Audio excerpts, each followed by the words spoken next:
जिनका 6 जनवरी को दिल्ली पुलिस का एग्ज़ाम है, वो ये वीडियो ज़रूर देखें। इस वीडियो में हमने मैथ्स के उन टॉपिक को क्लियर किया है, जो बार-बार रिपीट हो रहे हैं।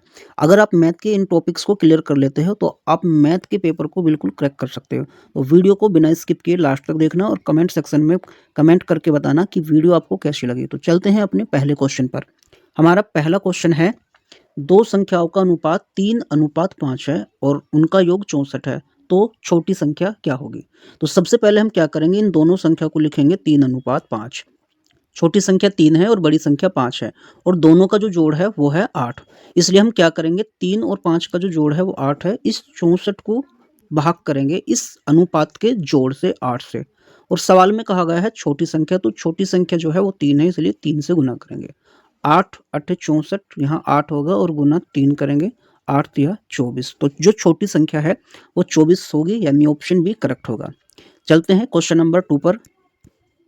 क्वेश्चन 2 में लिखा हुआ है, कोई ट्रेन 72 किमी प्रति घंटे की गति से चल रही है, उसकी गति मीटर प्रति सेकंड में क्या होगी?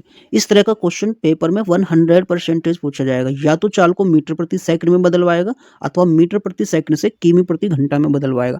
तो यहाँ पर ज्ञात करनी है मीटर प्रति सेकंड में। मीटर प्रति सेकंड में आपको क्या करना है बदलने के लिए, सिंपली जो चाल किमी प्रति घंटा में दी गई है उसको लिखेंगे और मीटर प्रति सेकंड में बदलने के लिए 5/18 से गुना करेंगे। तो 18 चौक 72, यहाँ 4 लिखेंगे और गुना 5, तो 4 पंजे 20 मीटर प्रति सेकंड होगी। यानी ऑप्शन जो होगा हमारा बी करेक्ट होगा। तो चलते हैं क्वेश्चन नंबर 3 पर। क्वेश्चन 3 में लिखा है, 3 संख्याओं का अनुपात 2:3:5 है। यदि उनका औसत 20 है, तो सबसे बड़ी संख्या क्या होगी? तो आपको करना क्या है, यदि संख्याओं का औसत दिया हुआ हो तो योग ज्ञात करने के लिए हमेशा जितनी संख्याओं का औसत है उतने से गुना करेंगे। 3 संख्याओं का औसत है, इसलिए हम 3 की इस औसत से यानी 20 से गुना करेंगे, तो होगा 20 या 60। अब ये जो है 3 संख्याओं का योग है। सवाल में कहा गया है सबसे बड़ी संख्या क्या होगी? तो सबसे पहले हम क्या करेंगे, तीनों संख्या का जोड़ है, इसलिए इन तीनों के अनुपातिक योग 2 और 3 5 और 5 10, तो हम 10 से भाग करेंगे। सवाल में सबसे बड़ी संख्या कहा गया, तो सबसे जो बड़ा अनुपात है वो है ये वाला 5, तो इसलिए हम इसके 5 से गुना करेंगे। तो 10 छंग 60 होगा और 6 की 5 से गुना करेंगे तो 6 पंजे 30। तो जो सबसे बड़ी संख्या है वो 30 है, यानी ऑप्शन ए करेक्ट होगा। चलते हैं क्वेश्चन नंबर 4 पर। क्वेश्चन 4 में लिखा है, यदि किसी घन का संपूर्ण पृष्ठ क्षेत्रफल 216 वर्ग सेंटीमीटर है, तो उसका आयतन का मान क्या होगा? तो आयतन ज्ञात करने के लिए सूत्र होता है, घन का जो आयतन होता है वो होता है भुजा की पावर 3। अब सवाल में क्या है, भुजा दी हुई नहीं है, तो सबसे पहले हम क्या करेंगे, भुजा ज्ञात करने के लिए पहले ये पता करेंगे ये दिया हुआ क्या है। यह है घन का संपूर्ण पृष्ठ क्षेत्रफल। तो घन का संपूर्ण पृष्ठ क्षेत्रफल होता है 6 गुना भुजा का स्क्वायर, 6 गुना भुजा का स्क्वायर। तो हम क्या लिखेंगे, ये संपूर्ण पृष्ठ की वैल्यू दी हुई है 216। इस 6 से यहाँ पर भाग करेंगे, 6 एकम 6 और 6 से यहाँ भाग करेंगे तो ये होगा 36 छीक 216। अब ये क्या लिखा हुआ है, भुजा का स्क्वायर। अगर यहाँ पर भुजा दी हुई है तो सामने वाली संख्या का करेंगे अंडर रूट। तो 36 का अंडर रूट करेंगे तो भुजा कितनी होगी हमारी, वो होगी 6, क्योंकि ये जो 36 है वो 6 का वर्ग है। तो अब ये तो होगी हमारी भुजा। अब आयतन को ज्ञात करने के लिए क्या करेंगे, आयतन होता है v बराबर भुजा की पावर 3। भुजा कितनी है हमारी, भुजा है हमारी 6। तो जब 6 को हम 3 बार लिखेंगे तो 6 छंग 36 और 36 छिक 216 होगा। तो आयतन भी इसका 216 ही होगा, यानी ऑप्शन सी करेक्ट होगा। चलते हैं क्वेश्चन नंबर 5 पर। क्वेश्चन 5 में लिखा है, किसी संख्या में पहले 20% की वृद्धि और फिर 20% की कमी की जाए तो कुल परिवर्तन कितना होगा? तो आप ध्यान रखना, अगर किसी संख्या को पहले बढ़ाया जाता है और जितने परसेंटेज बढ़ाया जाता है अगर उतने ही परसेंटेज बढ़ाया घटा लिया जाए तो प्रतिशत कमी निकालने के लिए फॉर्मूला होता है x/100 इसका स्क्वायर। ये हमारी ट्रिक है। तो सबसे पहले आपको देखना है कि जितने परसेंटेज वृद्धि हुई है, कितनी वृद्धि हुई है 20%, और कमी भी 20% ही हुई है। तो हम इस 20 को लिखेंगे x की जगह और बट्टे में लिखेंगे 10 और इसका स्क्वायर करेंगे। इस जीरो से इस जीरो को कैंसिल करेंगे तो ऊपर 2 बचेगा और 2 का स्क्वायर होता है 4। तो ये ध्यान रखना, इस तरह से ना हमेशा ही कमी होती है। तो 4% कमी होगी, 4% कमी ऑप्शन सी में है, इसलिए ऑप्शन सी करेक्ट होगा। चलते हैं क्वेश्चन नंबर 6 पर। क्वेश्चन 6 में लिखा हुआ है 5,000 रुपये पर 2 वर्ष के लिए साधारण व चक्रवृद्धि ब्याज का अंतर जो है 50 रुपये है, तो वार्षिक ब्याज दर क्या है? अगर आपको 2 वर्ष के साधारण ब्याज और चक्रवृद्धि ब्याज का अंतर दिया हुआ हो तो आपको ध्यान रखना है सूत्र P इज इक्वल टू 10,000 गुना अंतर माइनस दर यानी R का स्क्वायर। आपको ये सूत्र ध्यान रखना, जहाँ P क्या है, ये प्रिंसिपल है यानी मूलधन, ये 10,000 और जो अंतर है ये चक्रवृद्धि ब्याज और साधारण ब्याज का अंतर है। R क्या है, ये दर का स्क्वायर, R फॉर रेट। तो सबसे पहले हम जो मूलधन है, मूलधन कितना है, ये 5,000 है, तो हम यहाँ पर लिखेंगे 5,000।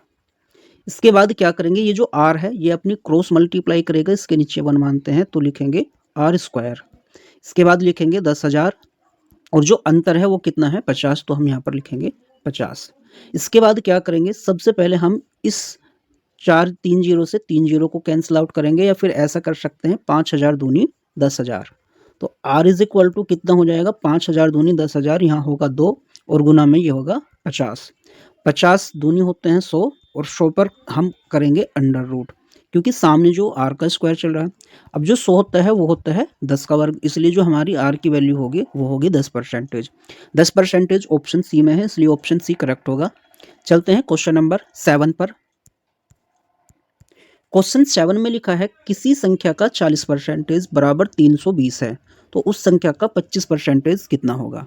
तो हम लिखेंगे 40% बराबर है 320 के, 1% होगा 320/40 के, और 25% बराबर होगा 25% बराबर 320/40 गुना में 25। तो हम क्या करेंगे, 0 से 0 को कैंसिल आउट करेंगे और इस 4 से 32 को भाग करेंगे, तो होगा 4 × 32 यानी 8, और ये 25। 25 और 8 की गुना होगी 200, तो उस संख्या का जो 25% होगा वो 200 होगा, यानी ऑप्शन सी करेक्ट होगा। चलते हैं क्वेश्चन नंबर 8 पर। क्वेश्चन 8 में लिखा है किसी वस्तु को 10% लाभ पर बेचने पर 120 रुपये का लाभ होता है, यदि 20% लाभ पर बेचा जाए तो लाभ कितना होगा? देखो ध्यान से देखना है, अगर हम वस्तु को 10% लाभ पर बेचते हैं तो 120 रुपये का लाभ होता है, और यदि 20% लाभ पर बेचा जाए तो लाभ कितना होगा? तो सिंपली इस क्वेश्चन के अंदर कुछ नहीं करना, आप सिंपल से देख सकते हो, यदि 10% लाभ पर बेचा जा रहा है तो मिल रहे हैं 120 रुपये, और चूंकि देखो ध्यान से देखना, ये जो 20% है इस 10% का डबल है, तो ये वाली वैल्यू भी हम डबल कर सकते हैं, 120 दूनी 240, तो 240 यानी ऑप्शन सी होगा। या आप ऐसे कर सकते हो, यहाँ अगर 10 जो है वो 120 के बराबर है तो 1 बराबर 12 हो गया, और 20% कितना होगा, 20% बराबर 12 गुना 20, तो 12 दूनी 24, ये 0 को एज इट लगाएंगे तो 240 यानी ऑप्शन सी होगा। चलते हैं क्वेश्चन नंबर 9 पर। क्वेश्चन 9 में लिखा है यदि 3x - 7 is equal to 2x + 5 हो तो x का मान क्या होगा? तो सबसे पहले हम क्या करेंगे, इस सवाल को लिखेंगे 3x - 7 बराबर 2x + 5। इस तरीके के सवाल को करने के लिए ना सबसे पहले क्या करते हैं, जो x वाली वैल्यूज़ हैं उनको एक साइड रखेंगे और जो नॉन x वाली वैल्यूज़ हैं उनको दूसरी साइड। तो सबसे पहले ये जो 3x है इसको हम 2x और 3x को एक साइड में रखेंगे, ये वाला 3x लेंगे और ये वाला 2x जो है हम 3x की तरफ लेकर आएंगे, तो ये हो जाएगा -2x। ये 5 लिखेंगे और ये जो 7 है इस 7 को हम इधर लेकर आएंगे, तो ये माइनस से प्लस में होगा 7। अब 3x में से यदि 2x को घटाएंगे तो बचेगा 1x, और ये 5 और ये 7 दोनों जुड़ करके होंगे 12। 12 ऑप्शन सी में दिया हुआ है, इसलिए ऑप्शन सी करेक्ट होगा। चलते हैं क्वेश्चन नंबर 10 पर। क्वेश्चन 10 में लिखा हुआ है एक बेलन की त्रिज्या 7 सेंटीमीटर और ऊंचाई 10 सेंटीमीटर है, उसका पृष्ठीय क्षेत्रफल कितना होगा? तो बेलन की जो त्रिज्या दी हुई है r बराबर दी है 7 सेंटीमीटर, और जो ऊंचाई h दी हुई है वो दी हुई है 10 सेंटीमीटर। हमें फाइंड करना है बेलन का वक्र पृष्ठ। वक्र पृष्ठ को हम s से रिप्रेजेंट करेंगे। वक्र पृष्ठ का फॉर्मूला होता है 2πr/h। तो सबसे पहले हम ये 2 लिखेंगे, पाई की वैल्यू 22/7 लिखेंगे, r की जो वैल्यू है वो 7 है और h की वैल्यू है 10। 7 से 7 को भाग करेंगे, अब इनकी गुना करेंगे, 2 की और 22 की गुना करेंगे, 2 गुना 22 और गुना 10। तो 22 दूनी 44 और 44 की यदि हम 10 से करते हैं तो 440 वर्ग सेंटीमीटर होगा।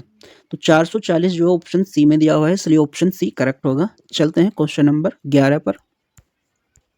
क्वेश्चन 11 में लिखा है 10 व्यक्तियों की औसत आयु 30 वर्ष है। एक नया व्यक्ति जुड़ने पर एक औसत 31 हो जाती है, तो नए व्यक्ति की आयु क्या है? तो आपको नए व्यक्ति की आयु ज्ञात करने के लिए सबसे पहले देखना है, जब व्यक्तियों की संख्या 10 थी तो औसत आयु थी हमारी 30। तो उस समय योग कितना था? हम करेंगे 10 गुना 30। तो 10 व्यक्तियों की टोटल आयु कितनी होगी? 300 वर्ष। अब देखना है जब एक व्यक्ति और नया जुड़ गया तो टोटल व्यक्ति हो गए 11 और उनकी औसत कितनी होगी? 31। तो इस 31 की 11 से गुना करेंगे, 11 एकम 11, हासिल 1 हो गए, 11 तिया 33 और 1 34। ये 11 व्यक्तियों की कुल आयु है 341 वर्ष और ये है 10 व्यक्तियों की टोटल आयु 300 वर्ष। अब हम क्या करेंगे, 341 जो है 11 व्यक्तियों की आयु है, इसलिए 341 में से 300 को घटाएंगे तो बचेगा 41 वर्ष। तो जो 41 वर्ष है ये उस व्यक्ति की आयु है जो नया व्यक्ति जोड़ा गया है। तो 41 ऑप्शन बी में, इसलिए ऑप्शन बी करेक्ट होगा।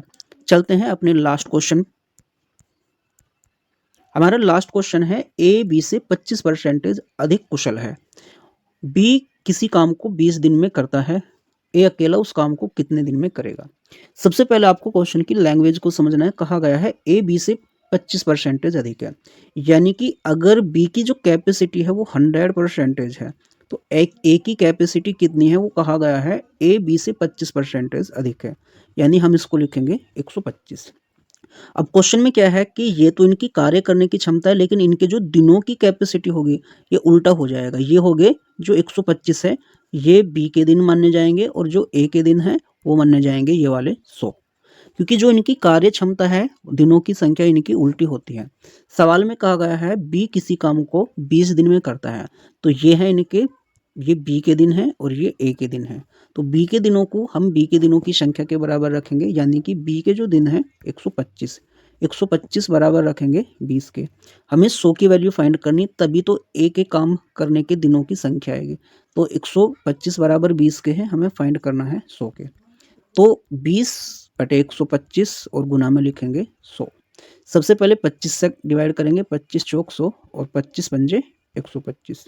5 से भाग करेंगे, 5 चौक 20 और इस 4 की दोनों 4 की गुना करेंगे तो ये होगा 4 चौक 16 दिन। तो बी जो है उस कार्य को 16 दिन में करेगा। 16 दिन ऑप्शन सी में है, इसलिए ऑप्शन सी करेक्ट होगा। आपको वीडियो पसंद आई हो तो हमारे कमेंट सेक्शन में बताएं कि वीडियो आपको कैसी लगी और हमारे चैनल को सब्सक्राइब करना ना भूलें।